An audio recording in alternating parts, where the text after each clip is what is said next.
ये हमारी अतर्रा में दुकान है। जी आपकी बातें सुन रहे थे तो हम बहुत प्रभावित हो गए। जी जी जी जी। हमें बहुत अच्छा लगा। हमने कहा भाई इतने बड़े अधिकारी हैं, इनकी जी बात ध्यान से सुनना चाहिए हमको, कुछ सीखना चाहिए हमको। तो वही देखिए, हम। मैंने इतने सारे डॉक्यूमेंट अभी शेयर किए हैं।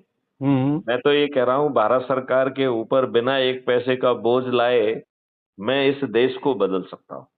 बिल्कुल सर, बिल्कुल। बिना भारत सरकार के खजाने पर एक पैसे के बोझ का। फिर ये जी, दुष्ट राजनेताओं के पेट में दर्द क्यों है? सही बात है, सही तो बात इसमें हमने कहा। इसमें महापरिवर्तन का भी जो है ना वो है। कल जी। एक दस्तावेज हम और भेजेंगे इनको, गुप्ता जी को। जी सर। तो वो आप पढ़िएगा, उसका हमने नाम दिया है विकेंद्रीकृत नेतृत्व। अच्छा अच्छा। तो यदि आप आज जो राजनेता कर रहे हैं, यदि आप उस चाल से जाएंगे तो ये देश कभी नहीं बदल सकता है।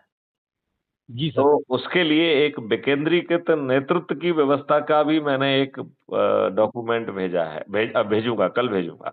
जी साहब। तो उसे ध्यान से पढ़िए। अरे बिल्कुल, हम बहुत प्रभावित हुए हैं, नहीं सही बता रहे हैं, रियली। हाँ, हमें आप इतने अच्छे विचार लगे, हमने कहा देखिए किस तरह बोल रहे हैं। ठीक है, हम भी गुप्ता हैं, वो भी गुप्ता हैं, तो विचार देखिए कितने अच्छे हैं। देखिए, मैं जानबूझ के थोड़ा कठोर भाषा का यूज करता हूं, क्योंकि लोग बाग सोए हुए हैं। उनको जगाना है। उनको जगाना है और वो सीधी भाषा से नहीं जागेंगे। जी सर। उन्हें कहना होगा कि यदि आप जिस रूप में हैं मुझे ग्राह्य हैं।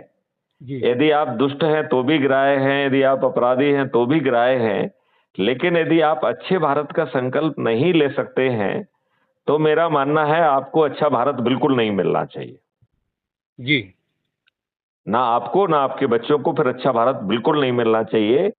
क्योंकि फिर आपको इसी भ्रष्ट दुष्ट व्यवस्था में ही जूते लाते खाना ही आपका प्रारब्ध है।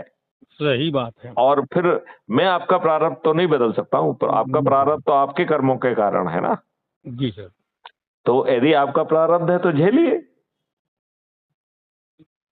नहीं, मैं तो वही आपके विचार सुन रहे थे तो ध्यान से, तो मैंने कहा यार बहुत बड़ी बात साहब कह रहे हैं, मजा आ गया हमको सुनने में, जी जी। बहुत अब अच्छा लगा। आप ये बताइए, यदि आपको टैक्स ना देना हो, जी। आप यदि भारत का हर नागरिक यदि समृद्ध हो जाए, तो बताइए कि आपकी सभी चिंताएं विलोपित हो जाएंगी कि नहीं हो जाएंगी? बिल्कुल होंगे भाई, वो तो है ही है। अभी आप देखिए, कोई भी आपके ऊपर छापा मार रहा है, कोई भी सेल टैक्स वाला कर रहा है, कोई ये कर रहा है, कोई वो कर रहा है, और दुष्टता कर रहा है, डरा रहा है। जी। डरा रहा है कि नहीं डरा रहा है? हाँ, वो तो शोषण होता ही होता है। तो अब ये बताइए, जो नई व्यवस्था हमने बताई है उसमें कोई आपका शोषण कर पाएगा क्या? ना, सवाल ही नहीं पैदा होता है। जब टैक्स ही नहीं होगा तो टैक्स का कंप्लायंस नहीं करना होगा। बिल्कुल सही है।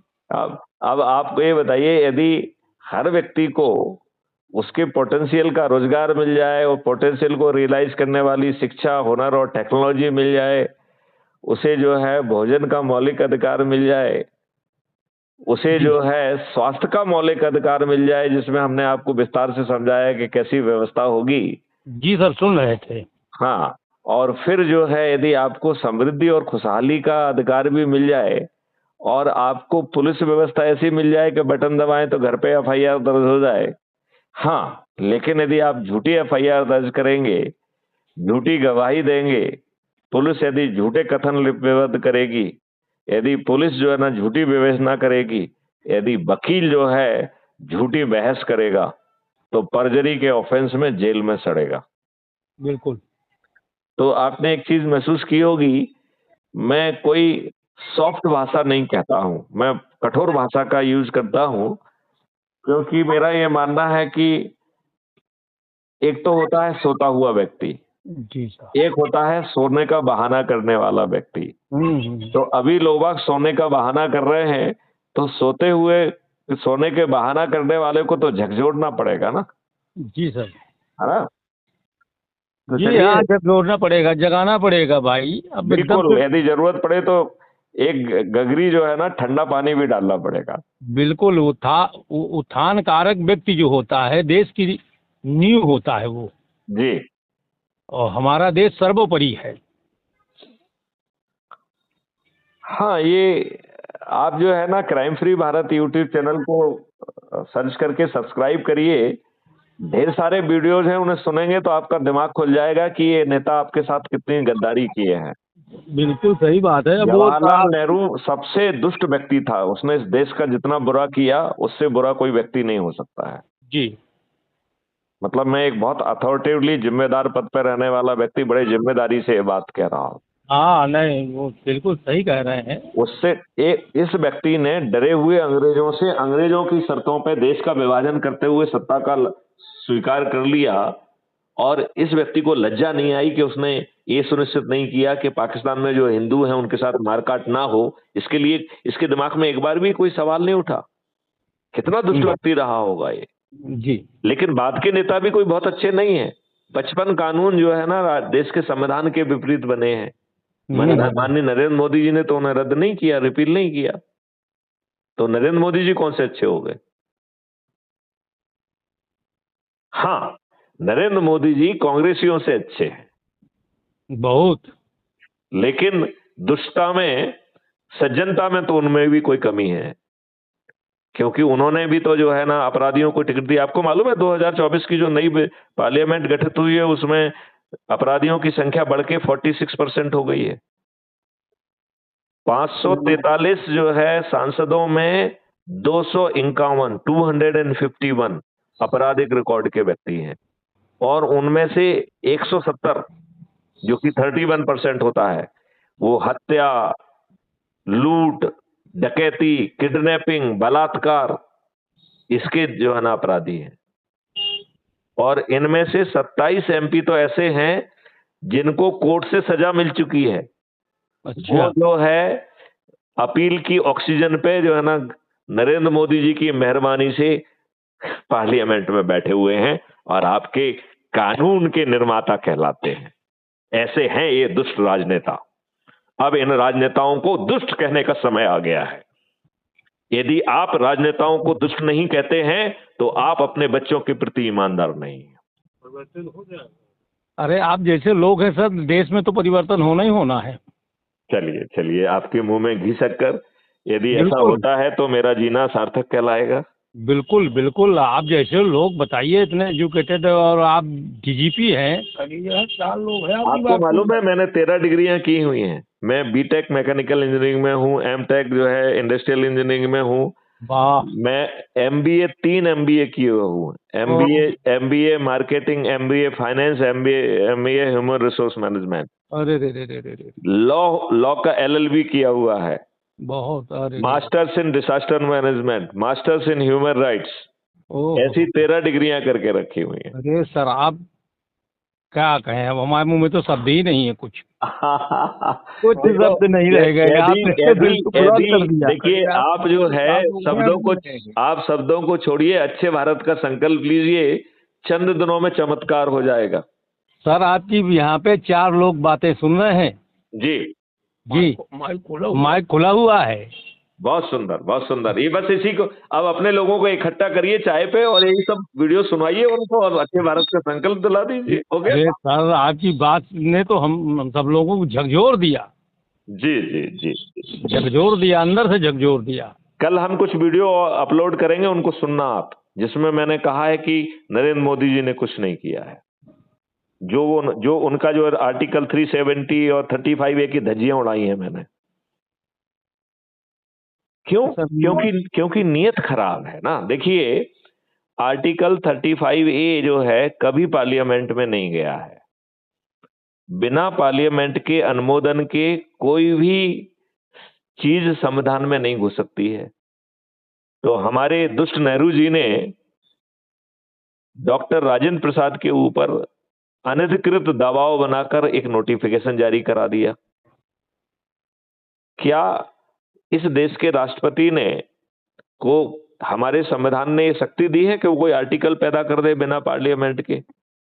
ऐसी कोई शक्ति नहीं है। तो यही पीआईएल 2014 में सुप्रीम कोर्ट में लगाई गई। इसी नरेंद्र मोदी ने 5 साल तक जवाब नहीं दिया। यदि सही तथ्य जो है माननीय सुप्रीम कोर्ट में पेश कर दिए होते तो 2014 में ही ये article 35A null and void शून्य घोषित हो जाता कि नहीं हो जाता? जी, शून्य हो जाता। तो इन्हें आर्टिकल 35A हटाने की क्रेडिट मिलना चाहिए कि जवाब ना देने की दुष्टता का जो है ना इनकी भर्त्सना मिलना चाहिए माननीय नरेंद्र मोदी जी की? क्या कहना है हम आपका? क्या कहें, इसमें कुछ भी नहीं, नहीं आप ये बताइए, माननीय नरेंद्र मोदी जी की इस बात के लिए भर्त्सना की जाना चाहिए या उन्हें शाबाशी देना चाहिए? बिल्कुल करनी चाहिए। नहीं भाई, वो तो मान लीजिए जो गलत है तो गलत है, सही है तो सही है, बस और क्या कहा जा सकता है। हाँ, इसलिए मैं तो कठोरता से कह रहा हूं कि माननीय नरेंद्र मोदी जी की भर्त्सना की जाना चाहिए थी। भाई हम तो आपके श्रोता हैं, सुन रहे हैं, हमको तो इतना अनुभव नहीं है, आपके अनुभव को पा ही नहीं सकता। नहीं नहीं, आपके अनुभव को नहीं पा सकता, हम तो केवल श्रोता हैं, सुन रहे हैं, नहीं, सुन करना विचार अच्छे है, लगे। मनन करना है, स्वीकार करना हाँ है, अच्छे भारत का संकल्प लेना है। जी और जी। आप ये तो सोचो हम कितने सहृदय हैं कि आप जैसे हैं मैं आपको उसी रूप में स्वीकार कर रहा हूं। नहीं, ये तो देखिए सर, आपकी महानता है, वो आप पैसा अच्छे ढंग से समझा रहे हैं, समझ में आ रहा है हर चीज। जी जी, बाकी हम तो रूरल एरिया से बिलोंग करते हैं, हम सभी लोग। यही तो कह रहे हैं कि देखिए इन दुष्ट राजनेताओं ने गांव में जहां सब लोग एक साथ रहते थे, इन दुष्टों ने अपने पार्टी का कैडर बनाने के लिए गांव के चुनाव जो है ना पार्टी बेस कर दिए। ये इस देश के साथ दुष्टता है कि नहीं है? हाँ हाँ, बाकी आदर भाई देखिए। ये बताओ, पूरा गांव एका हुआ करता था, हम्म, आज गांव में कोई एका ही नहीं है। एक नहीं रहेगा यार। कोई कांग्रेसी है, कोई भाजपाई है। तो इन दुष्टों ने अपने लाभ के लिए हमारे गांव को तक बांट दिया। ये इतने दुष्ट हैं, इनकी दुष्टता का कोई सीमा नहीं है। ये अच्छे लोगों को टिकट नहीं देते। अभी मैंने आपको बताया है कि 251 लोग जो है वो आपराधिक रिकॉर्ड के हैं, 170 लोग हैं जिन्होंने हत्या, डकैती, लूट, किडनैपिंग, बलात्कार जैसे अपराध किए हैं। और 27 एमपी तो ऐसे हैं जिनको कोर्ट से सजा मिल चुकी है। जी जी। ऐसे दुष्टों को टिकट मिलना चाहिए क्या? जी नहीं, अब नहीं, गलत लोगों को तो टिकट नहीं देना चाहिए, पर अब भाई अब राजनीति है, इसमें कुछ कहा नहीं। मतलब राजनीति में मैं तो दुष्टता आपको करने का ये बता लाइसेंस जो है हमारे केके गुप्ता जी और रामफल गुप्ता जी दे रहे हैं। जी सर, हमारे ऊपर थोप दिए जाते हैं। हाँ तो ये करिए ना, लेकिन हम उसकी कम से कम भर्त्सना तो करें ना। बिल्कुल बिल्कुल। यदि हमारे हाथ में कुछ करना नहीं है तो हम कम से कम ये तो कह सकते हैं कि ये दुष्टता है राजनेताओं की। बिल्कुल अब बिल्कुल ये एकदम। दुष्टता नहीं चलेगी, ये कहना चाहिए पड़ेगा साथ में। हमारे यहाँ लोकसभा में थोप दिए गए थे, अब पूरे सब लोग विरोध कर रहे थे, हार गया कैंडिडेट लोकसभा चुनाव में। तो वही है ना फिर। तो ये जो है ना, यदि सब लोगों को जोड़ के यदि आप मेरिट लिस्ट में आए और आपको घर पे जो है ना टिकट पहुंचे और फिर जीतने के लिए भी आपको पैसे खर्च ना करना पड़े, किसी के दरवाजे पे वोट मांगने ना जाना पड़े, इससे बड़ा मॉडल और क्या हो सकता है? बहुत बड़ा मॉडल है सर जी। है कि नहीं है? बहुत अच्छा मॉडल है। और ये बताइए जो है ना, जैसे सिंह दहाड़ता है ऐसे ही मैथिली शरण गुप्त दहाड़ रहे हैं। इनमें से साला किसी गिदड़ की हिम्मत नहीं है कि मैथिली शरण गुप्त से साथ साथ कर ले। है इनकी औकात। अब आप मान लीजिए अन्य कोई अगर इस तरीके की बात बोल दे तो देशद्रोह का मुकदमा लग जाएगा। तो लगा दें ये मुकदमा। मैं तो जो ना मुझसे बड़ा देशभक्त कोई नहीं हो सकता जो देश को बदलने की बात कर रहा हो। ये आपसे बड़ा देशभक्त तो कोई नहीं हो सकता, मगर मान के चलिए जो बात आप बोल रहे हैं, इनकी नजर में आप देशद्रोही है। ये इनकी औकात नहीं है कि मैथिली शरण गुप्त को हाथ लगा दें। बिल्कुल सही कह रहे हैं। ये नष्ट हो जाएंगे यदि मैथिली शरण गुप्त को हाथ लगा देंगे तो। अब भाई अब बता तो दिया, जो बात आप बोल रहे हैं, आप इनकी नजर में राष्ट्रद्रोही है। और हम अपनी नजर में तो मुझसे बड़ा कोई देशभक्त नहीं हो सकता है जो 144 करोड़ लोगों को समृद्धि दे दे, जो 144 करोड़ लोगों को उनके पोटेंशियल का रोजगार दे दे, जो 144 करोड़ लोगों को बिना किसी कॉम्पिटिटिव एग्जामिनेशन की वो शिक्षा दे दे, जो है उन्हें भोजन का अधिकार दे दे, जो उन्हें स्वास्थ्य का अधिकार दे दे, जो उन्हें समृद्धि का अधिकार दे दे, जो उन्हें खुशहाली का अधिकार दे दे, जो बटन दबाने पर जो है ना अपराध का पंजीयन करा दे, जो झूठी एफआईआर दर्ज करने वाले, झूठी गवाही देने वाले, झूठी विवेचना करने वाले, झूठी बहस करने वालों को जेल में सड़ा दे। मुझे तो नहीं लगता है कि इससे बड़ा कोई देशभक्त हो सकता है क्या। अब देखिए जाति जनगणना चालू होना है। हाँ, क्योंकि इनको दुष्टता चाहिए, जाति के आधार पर फिर कोई डाटा मिलेंगे कि मैं किस जाति के व्यक्ति को खड़ा करूं। इन साले घटिया लोगों की इससे ज्यादा औकात ही नहीं है। एक घटिया चरित्र के लोग हैं। ये बताइए, एक चाय बेचने वाले को इस देश का प्रधानमंत्री क्यों होना चाहिए? सही कह रहे हैं। क्यों होना चाहिए? टैक्सी चलाने वाले को जो है ना महाराष्ट्र का जो है ना मुख्यमंत्री क्यों होना चाहिए? नहीं होना चाहिए। इस देश में जो है ना क्या अच्छे योग्य व्यक्तियों की कमी है, टोटा है क्या? जी नहीं, पढ़े लिखे इस उम्र में जो है ना माननीय नरेंद्र मोदी जी को अपनी झूठी डिग्री बनाने की क्या जरूरत थी? कोई जरूरत नहीं थी। फिर क्यों बनाई उन्होंने? अब देख लीजिए अब क्या चल रहा है, जनता समझे इस बात को, बदलाव लाए। अरे आप कुछ मत समझो, वो तो आप बस अच्छे भारत का संकल्प लो, लोगों को जोड़ो, सब बदलाव आ जाएगा। कुछ नहीं सोचना है, कुछ नहीं करना है, एक छोटा सा तरीका बता दिया, बस उसे ही कर लीजिए। उसे सर जी कर लेंगे। इंकलाब की आवश्यकता भी है। ये देखो इसको जिसको आप इंकलाब कह रहे हो, हम उसको विकेंद्रीकृत नेतृत्व कह रहे हैं। अभी हम आपको एक डॉक्यूमेंट और भेज दे रहे हैं, विकेंद्रीकृत नेतृत्व, उसका डॉक्यूमेंट बना हुआ है। जी। केवल वही व्यवस्था ही जो है ना इन दुष्टों को हरा सकती है। जी।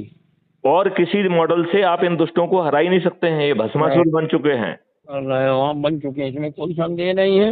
ये यदि आप इनसे बिना शक्ति हासिल किए यदि लड़ने जाओगे तो ये आपको नष्ट कर देंगे। नष्ट कर देंगे। मैं ठीक कह रहा हूँ कि नहीं कह रहा हूँ? बिल्कुल सही कह रहे हैं भैया। राजशाही हमेशा हावी रही है नौकरशाही पर। अब समय बदलने के लिए आ गया है। अब कलयुग में कलयुग जाएगा, कलयुग में सतयुग आएगा, ऐसा हमारे बाबा जय गुरुदेव कह के गए हैं। टाट छाप जो टाट पहनते थे, जी। आप जानते हैं कि नहीं जानते हैं? मथुरा वाले जो थे। हाँ, मैं समझ गया जय गुरुदेव जी को। जय गुरुदेव जी को। तो अब जय गुरुदेव जी की कानपुर में बना हुआ उनका आश्रम। हाँ, तो अब जय गुरुदेव जी की भविष्यवाणी जमीन पर उतरने का समय आ गया है।